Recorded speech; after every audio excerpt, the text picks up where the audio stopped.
Every year, far from the public eye, the world's most powerful figures gather behind closed doors. There's no press conference, no press pass, no live stream, no official statements. For 3 full days, presidents, royalty, tech billionaires, defense officials, and banking elites vanish into ultra-private locations, guarded by heavy security and surrounded by silence. They call it the Bilderberg meeting. You weren't supposed to know about it. In fact, most people still don't. And if you have heard the name, chances are you know very little about what really happens inside. And that's exactly how they want it. It began quietly in 1954 at the Hotel de Bilderberg in the Netherlands. Originally, it was sold to the public as a post-war effort, an attempt to build stronger ties between Europe and North America. But over time, it transformed. No longer just diplomats and thinkers. The guest list now includes CEOs of trillion-dollar corporations, secretaries of defense, directors of central banks, and even royalty. Every name is handpicked. Every discussion is strictly off the record. No transcripts, no recordings, no public outcomes. Just informal talks among the global elite, far from the reach of journalists or the general public. And yet, the consequences of these conversations are felt around the world, shaping economies, guiding international policy, and influencing public narratives, quietly, invisibly, and without accountability. They've been doing it for over 7 decades. And still, your invitation has never arrived. You can't buy your way into the Bilderberg meeting. You can't request an invite. You don't apply. You're chosen. And the people who are chosen should make you pause. Bill Clinton attended Bilderberg before becoming president. So did Tony Blair. European power players like Angela Merkel, Emmanuel Macron, and Ursula von der Leyen, all guests of the group before they took center stage in world politics. From the U.S., names like Henry Kissinger, General David Petraeus, Treasury Secretary Larry Summers, and Amazon's Jeff Bezos have all taken seats at the table. From Silicon Valley to central banks, Bilderberg's guest list reads like a who's who of global influence. Executives from Google, Microsoft, OpenAI, Palantir, heads of NATO, directors of global financial institutions, even monarchs, around 130 hand-picked individuals, political leaders, CEOs, intelligence insiders, defense strategists, and perhaps most ironically, top media executives. But here's the twist. The media doesn't go there to report. They go under the same silence agreement. No cameras, no recordings, no published articles. They sit with presidents and generals and billionaires, not as journalists but as participants. And that's where the unease sets in. If the people we trust to hold power accountable are sitting in private meetings with that power, then who's watching the watchers? What happens when the watchdog becomes part of the pack? At Bilderberg, silence isn't just expected, it's enforced. The group operates under something called the Chatham House Rule, a code designed to allow participants to speak openly, without fear of being quoted or identified. The rule is simple.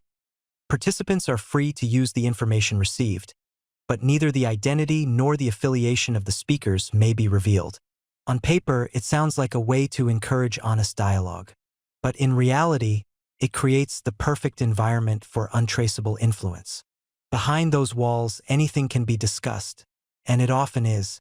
Policy shifts, geopolitical tensions, economic strategy, technological control. There are no transcripts, no official positions, no public records.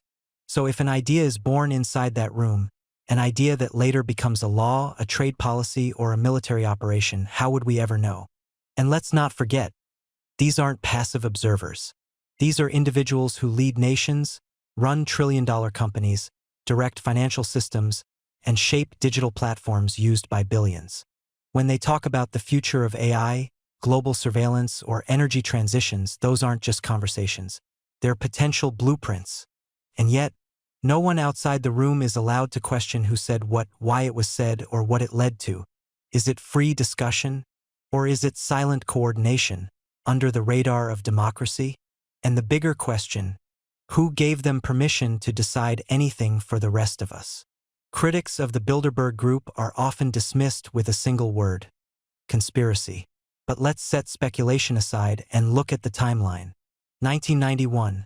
A young governor named Bill Clinton attends Bilderberg. 1992. He's elected President of the United States. 1993. Tony Blair is invited. 1997. He becomes Prime Minister of the United Kingdom.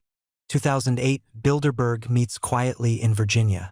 Months later, the global financial system collapses. And in the fallout, many of those at the table, bankers, CEOs, economic strategists, benefit from the trillion-dollar bailouts that follow. Is this coincidence or something more? Each year, Bilderberg releases a vague list of topics, phrases like AI, financial stability, geopolitical realignments, digital currencies, and climate change. But there are no conclusions, no press briefings, no votes, just patterns. And time after time, global shifts appear to follow these meetings.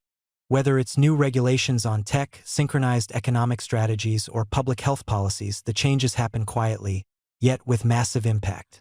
So the question isn't whether decisions are made in that room.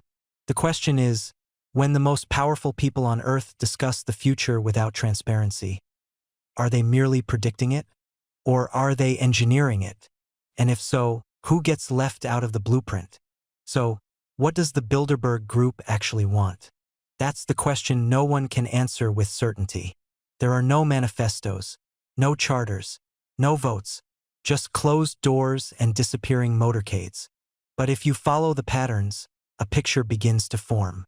One goal appears to be the consolidation of influence, where democratic institutions are quietly sidestepped and real decisions happen far from parliaments or public forums. Not through force, but through access only a select few ever receive. Another focus, the shaping of the digital future. In recent years, topics like artificial intelligence, cybersecurity, surveillance infrastructure, and digital currencies have taken center stage. The people crafting tomorrow's technology are talking not in public hearings, but in private rooms. Then there's control of information. When media executives attend under silence agreements, when academics are present but can't speak publicly, it's no longer about transparency. It's about narrative, what's amplified, what's ignored, and perhaps the most consistent theme, self-preservation. A gathering of people who already sit at the top, quietly ensuring they stay there. This isn't a room full of people disagreeing. It's a room where consensus is built and then carried outward into boardrooms, policy papers, and news cycles. A future shaped by agreement. But not your agreement, not mine. And maybe the question was never what are they planning? Maybe it's what decisions have already been made before we even knew the meeting happened? If this video gave you a glimpse behind the curtain, into a world of quiet power and silent influence, then don't just scroll on. Like this video, share it with someone who still thinks the world is run from the ballot box. And most importantly, subscribe to Empire Mindset, because here we don't just question what they tell us. We ask, who decides what the truth even is? Tell us in the comments. Do you think the Bilderberg Group is just a forum for open dialogue, or the meeting table of a hidden global agenda? Because in a world where power hides behind silence, your awareness is your last defense.